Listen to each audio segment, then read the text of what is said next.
Shalom saudara-saudaraku yang diberkati oleh Tuhan. Kita berjumpa kembali dalam program Sahabat Mari Belajar Sekolah Sabat pada pelajaran yang ketiga dengan judul Perjanjian Kekal.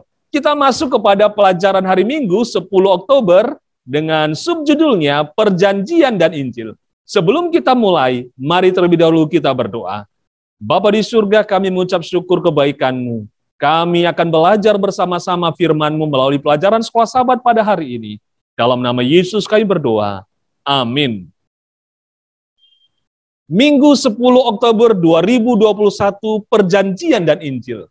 Di sepanjang Alkitab, Perjanjian dan Injil muncul bersamaan, walaupun ide dari perjanjian sudah ada sebelum bangsa Israel. Sebagai contoh, perjanjian dengan Nuh. Dan walaupun janji dari perjanjian itu telah dibuat sebelum bangsa Israel itu ada, hal itu telah dinyatakan dengan jelas melalui interaksi Allah dengan umatnya, dimulai dari para bapa, yaitu kepala keluarga. Dan bahkan sejak dari awal kebenaran utama dari perjanjian adalah Injil, yaitu keselamatan oleh iman saja. Bacalah Kejadian 12 ayat 1-3. Kejadian 15 ayat 15-18 dan Roma 4 ayat 1-5. Apakah janji perjanjian yang dibuat kepada Abram yang kemudian disebut Abram? Bagaimana Injil itu dinyatakan dalam janji dan perjanjian itu? Abraham mempercayai Allah, percaya dalam janji-janji Allah baginya. Dan itulah sebabnya dia dibenarkan di hadapan Allah. Deklarasi ini bagaimanapun juga bukanlah sebuah kasih karunia murahan. Abraham berusaha untuk menjunjung tinggi baginya dalam perjanjian itu, yaitu dengan penurutan di Gunung Moria, seperti yang terlihat dalam Kejadian 22. Karena semua ini, imannya diperhitungkan menjadi kebenaran. Roma 4 ayat 5. Itulah sebabnya berabad-abad kemudian, Paulus menggunakan Abraham sebagai contoh untuk apa yang dimaksud dengan hidup oleh janji-janji yang berdasarkan perjanjian yang Allah buat dengan umatnya. Tema ini bergema di sepanjang Alkitab.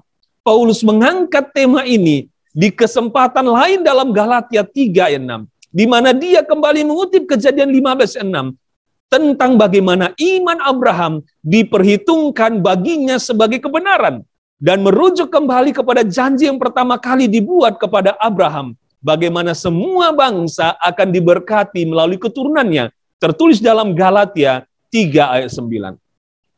Janji-janji dalam perjanjian itu dibuat untuk semua, baik orang Yahudi maupun bagi orang kafir yang hidup oleh iman, seperti Galatia 3 ayat 7 katakan. Dengan demikian dibenarkan oleh iman dan bukan karena melakukan hukum. Bagaimanapun ketatnya mereka diwajibkan untuk menurut hukum berdasarkan perjanjian itu. Bahkan ketika Yeremia membahas tentang perjanjian yang baru, dia melakukan hal itu dalam konteks hukum. Tetapi beginilah perjanjian yang kuadakan dengan kaum Israel. Sesudah waktu itu, demikianlah firman Tuhan, aku akan menaruh hukum Tauratku dalam batin mereka dan menuliskannya dalam hati mereka. Maka aku akan menjadi Allah mereka dan mereka akan menjadi umatku. Tertulis dalam Yeremia 31 ayat 33. Di mana menggambarkan kembali bahasa yang tertulis dalam kitab Imamat. Ketika aku akan hadir di tengah-tengahmu dan aku akan menjadi Allahmu dan anakmu akan menjadi umatku. Imamat pasal 26 ayat 12. Bagaimanakah ide perjanjian dengan hukum dan Injil secara bersama sangat cocok dengan pekabaran 3 malaikat dalam Wahyu 14. Tentang pekabaran peringatan terakhir Allah kepada dunia. Mari kita ulangi kembali ayat hafalan kita sepanjang pekan ini. Tertulis di dalam Kejadian 17 ayat 7. Aku akan mengadakan perjanjian antara aku dan engkau, serta keturunanmu turun-temurun, menjadi perjanjian yang kekal, supaya aku menjadi Allahmu dan Allah keturunanmu. Kembali kami mengingatkan saudara-saudara yang diberkati oleh Tuhan, mari luangkan waktu bersama keluarga kita untuk belajar firman Tuhan melalui pelajaran sekolah sahabat kita, pelajaran yang ketiga, perjanjian kekal. Sampai ketemu pada esok hari dalam pelajaran berikutnya. Mari kita berdoa bersama-sama. Terima kasih Bapa di surga, oleh karena kemurahan Tuhan telah membenarkan kami menjadi umat-umat-Mu. Biarlah perjanjian kekal menjadi bagian kami dan kami turut serta di dalamnya. Berkati kami semua, di dalam nama Yesus Kristus kami berdoa dan mengucap syukur. Amin.